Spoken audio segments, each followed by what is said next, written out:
Hello and welcome to the NESN.com football update. I'm Ashley Allen.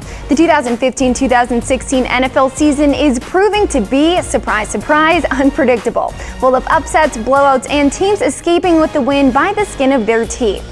Week 3 concluded on Monday, leaving 4 teams without a W and 6 undefeated. Now we have a ton to talk about today, including our Week 4 picks, NFL power rankings, and fantasy football analysis. But first, let's dive into the New England Patriots. The defending Super Bowl champs improved to 3-0 Sunday with their dominating 51-17 victory over the Jacksonville Jaguars. Michaela Vernava is with NESN.com Patriots beat writer Doug Kyed at Gillette Stadium to break down the win. Yeah, thanks, Ashley. It's just 1 week after the next. Tom Brady is looking more and more reminiscent of the 07 Tom Brady.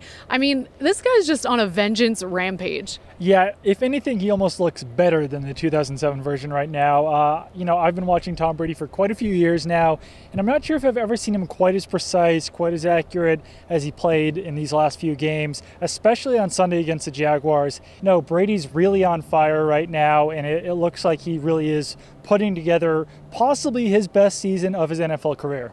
And now, Jags Week is one that most Patriots fans and a lot of people think is one that's just definitely in the bag, but not Bill Belichick.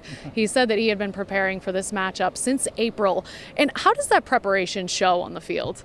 Well, the Jaguars are a team that the Patriots don't play very often, obviously, so they don't really know the team very well. They didn't know the system very well. But, I mean, we saw it on Sunday, 51-17. The Patriots really did just kind of obliterate the Jaguars. I'm not sure how much of that is preparation and how much of it is the Patriots just being that much better of a team than the Jaguars are. Obviously, Blake Bortles, second-year quarterback.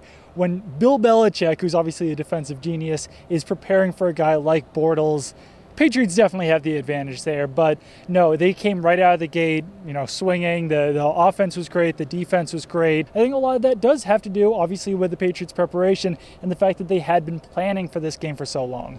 And Doug, we talked after Week 1 about how Rob Gronkowski is just pretty much virtually unable to be defended. How have Week 2 and then again in Week 3, how has that solidified your feelings on that? Yeah, I mean, on Sunday against the Jaguars, he was held to 4 catches, but he had over 100 yards. So it really is pretty much impossible to stop this guy. You can double team him, you can put a linebacker on him, you can put a safety on him, but there's no great matchup there for him. He's just the complete package there at tight end, and once again, it seems like he's having probably the best season of his career. So this Patriots offense really is just really clicking right now.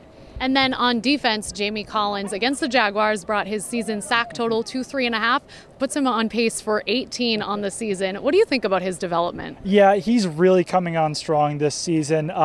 Weeks 1 and 2, I didn't think he was that great against the run, but he was actually very good against the Jaguars against the run. He's very aggressive out there, chasing running backs down from behind, and that pass rush skill right now is just really on full display. All right, thanks, Doug. Well, earlier in the week, I took your fantasy football questions and ran them by our fantasy expert, and here are your answers.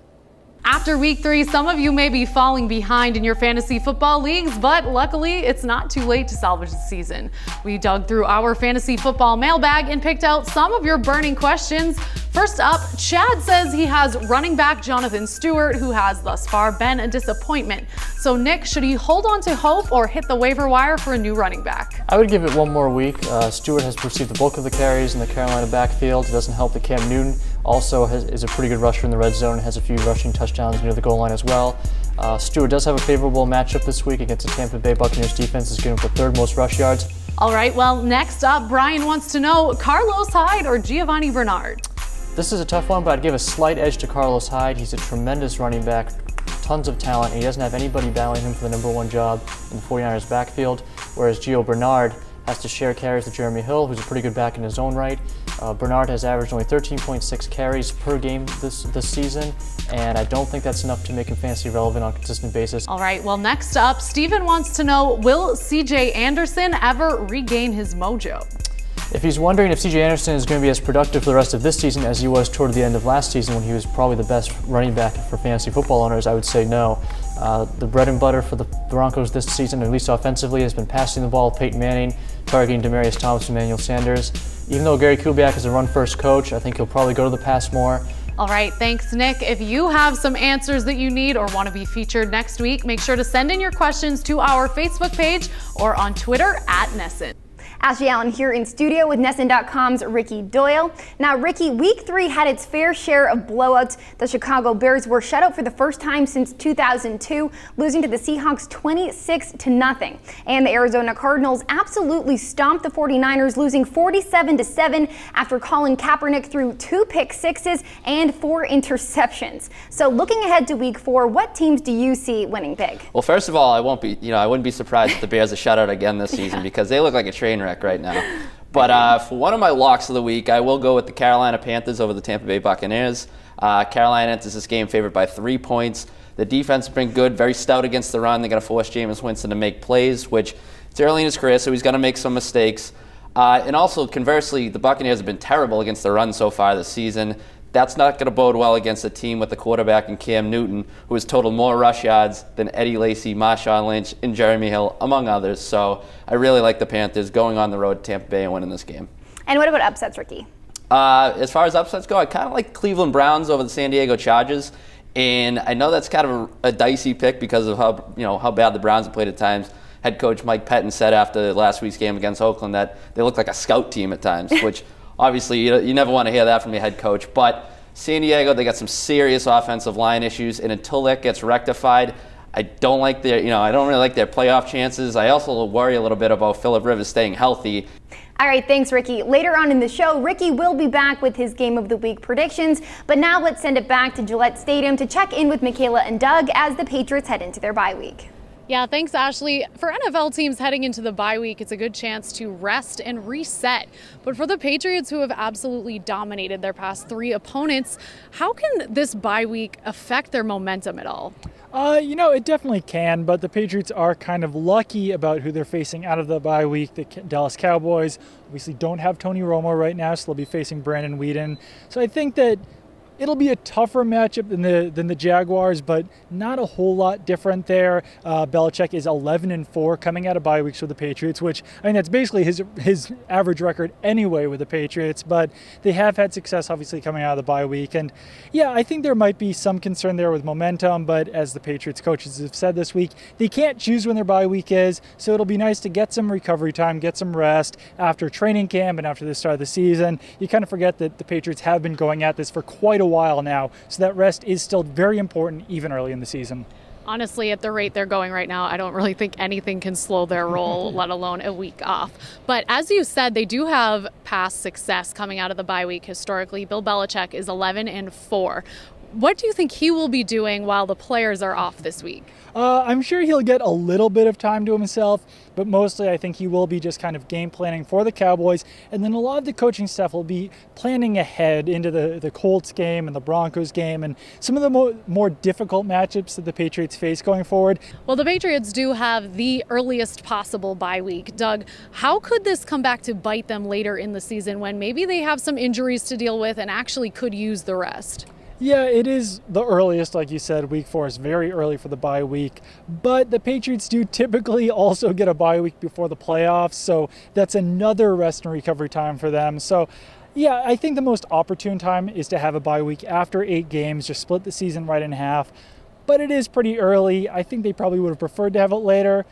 This team's so good, though, I don't think it'll really affect them too much. Yeah, not opportune, but certainly not the biggest adversity they'll face down. Doug, thanks a lot. Ashley, back to you. All right, thanks, Michaela. Now we're here with NESN.com's Mike Cole. And Mike, you've ranked all 32 teams heading into Week 4. What's your number 1 team right now? For now and for the foreseeable future, it looks like the New England Patriots. They're heading into the bye week, looking as good as they've have in a few years. Obviously, last year, they're coming off the Super Bowl, expectations high this year. They've hit the ground running. I know a lot of people think that this is a team that's playing mad. It's kind of manifested itself that way through 3 games. So a little bit early of a bye week, but I think they're in a really good spot moving forward. And in your opinion, what is one team you think is on the rise? I like what the New York Giants have done in the last couple of weeks. I think that this team isn't a great team, but they're going to take advantage of opportunities around them, which is kind of a hallmark of Tom Coughlin teams.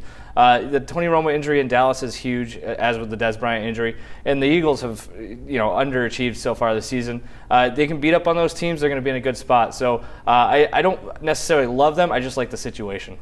All right, and how about a team that might have started off hot but seems like they're cooling down? Coming into the season, the Baltimore Ravens had plenty of high hopes. I think last season we saw that game in Foxborough. They had a chance to advance to the AFC Championship, and they blew that. And it looks like they haven't recovered since. They start the season 0-3 for the first time in franchise history. It's a team that's undisciplined, 5th in penalty yardage in the NFL, and defensively their secondary is just an absolute disaster. AJ Green torched them. The bad tackling didn't help either. So that's a team that's got a lot of question marks, and it could get ugly fast. All right, thanks, Mike. When we come back, some highlights from our weekly football podcast and Ricky Doyle's Game of the Week predictions. But first, let's send it to NESN.com's fantasy football expert, Nick Goss, who has his top waiver wire picks heading into Week 4. I'm NESN.com's fantasy football expert, Nick Goss, here with your waiver wire advice for Week 4. One player I would add this week is Dallas Cowboys running back Lance Dunbar. He leads all running backs in receptions and receiving yards. He's also playing an awful Saints defense in Week 4, and the Cowboys seem to be more run-focused now without Tony Romo for the next 8 to 10 weeks. Another player I would pick up this week is Rashard Matthews, wide receiver for the Miami Dolphins. He has 2 consecutive games of 110 yards or more. He had 2 touchdowns against a good Buffalo Bills defense in Week 3, and he's become the top target for Ryan Tannehill, who's 5th in the NFL in passing yards. One player I would drop this week is Philadelphia Eagles rookie wide receiver Nelson Aguilar. He came into this season as one of the most popular rookies for fantasy drafts, but he's made almost no impact this season. He has 0 targets and 0 catches in Week 3, and he has only 4 receptions on 8 targets through 3 weeks. The best advice I can give you here is drop him for someone more reliable. Another player I would drop this week in just about every league is Minnesota Vikings quarterback Teddy Bridgewater. The second-year pro has averaged only 168 yards passing this season. He has only 1 touchdown with 0 interceptions, and the Vikings are relying more on the run than they were last season now that Adrian Peterson is healthy and leading the league in rushing. Be sure to check NESN.com for all your fantasy football waiver wire advice. I'm Nick Goss. Ashley Allen back in studio for NESN.com's weekly football update. NESN.com has you covered for all your football podcast needs, covering the New England Patriots, fantasy football, and complete NFL picks every week. Here's a look at some of our highlights from Week 4, and of course, make sure to tune in at NESN.com/podcast or check out our SoundCloud page for the complete listening experience. The resurgence of blunt force trauma. We saw LeGarrette Blount back in full force against the Jaguars. 3 touchdowns. How do you think we'll be seeing the split of time between him and Dion Lewis going forward? I think it'll be kind of similar to what we saw from the Jaguars in the Jaguars game. I think that Lewis might kind of be that starter. He'll be that pass-catching back. But then at the end of games, during blowouts or when they have a lead, then they can go to Blount. It's just that thunder and lightning type matchup. But it's just something that's always kind of worked for NFL teams, and there's no one really doing it better right now than Dion Lewis and LeGarrette Blount.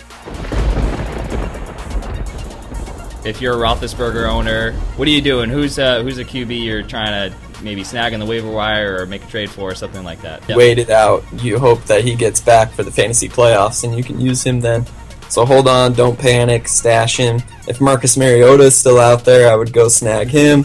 Tyrod Taylor has been pretty good for Buffalo. You can get rushing stats from both of those guys. Go to your banks after work today. Withdraw all of your money because this is the best week of football. Do a 7-team Andreezy Parleezy. The Ravens over the Steelers, who have an injured quarterback. Colts versus the Jags, or the Jags.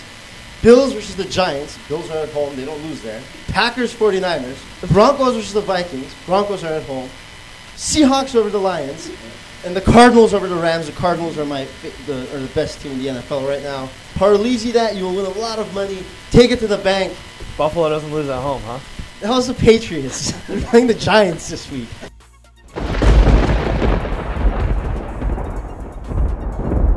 A number of big divisional games will take center stage in Week 4 of the NFL season. I'm joined now by NESN.com's Ricky Doyle. And Ricky, in your opinion, which out of these games do you think are absolute must-watches? I'm going to go overseas for the first one and go with the New York Jets versus the Miami Dolphins in London, neutral site game. So usually these London games kind of stink, but this is actually a pretty good matchup this week. The Finns so far have been frauds. I really thought that coming into the season they were going to be kind of a force in the AFC East. Has not proven to be the case so far. The Jets coming off a loss to the Philadelphia Eagles. So kind of a gut check game for these two teams. Miami is not been playing well against the run, and the Jets are getting Chris Ivory back this week, so there's a potential there to maybe gash them a little bit on the ground. But yeah, really just a game that if these two want to be taken seriously in the AFC East alongside the likes of the New England Patriots and the Buffalo Bills, they've got to show something. All right, Ricky, and what is your game of the week? I say my game of the week is going to be the Buffalo Bills and New York Giants. Giants and Bills, kind of similar teams defensively, stout against the run, but if some question marks in terms of pass defense. But still, the Giants is kind of viewed as a team that's prone to the occasional mental lapses, little ineptitude. So I want to see Eli Manning come out. He hasn't thrown an interception yet this year, which is, it's easy to forget when you see all these mental flaws that they had over the first 2 weeks. But yeah, again, this is kind of similar to the situation with the Jets and Dolphins, two teams that just got to assert themselves. Victor Cruz could be back for the Giants, so that's another thing to keep an eye on in terms of just that Giants offense getting rolling with Eli Manning at the helm. All right, thanks, Ricky. Let's check in with NESN.com's fantasy football expert, Nick Goss, to hear his DraftKings Dream Lineup. I'm NESN.com fantasy football expert Nick Goss, here with your DraftKings Dream Lineup for Week 4. One value pick I have this week is Derek Carr, Oakland Raiders quarterback. He costs only $5,300. He has back-to-back 300-yard passing games with 5 touchdowns and 1 interception on the season. He's also playing a Bears defense in Week 4 that's given up 8 passing touchdowns, which are the second most in the NFL. Another player I would start in DraftKings this week is Dante Moncrief, wide receiver for the Indianapolis Colts. He costs $5,000 this week. He has a touchdown in all 3 games, leads the Colts in receptions, and plays an awful Jaguars defense that was just shredded by the New England Patriots. And then finally, Joseph Randle, running back for the Dallas Cowboys. He costs $5,500 in DraftKings this week. He's playing a New Orleans defense that ranks 26th against the run. He's also coming off an amazing week in which he had 87 yards and 3 touchdowns against the Atlanta Falcons. With DraftKings, you can play daily fantasy football games and set a new lineup every day. To play, go to DraftKings.com, keyword NESN. So that's it for this week's NESN.com football update. Check in every week as we break down everything NFL, from predictions to analysis all the way to fantasy football advice. I'm Ashley Allen, and thanks for watching.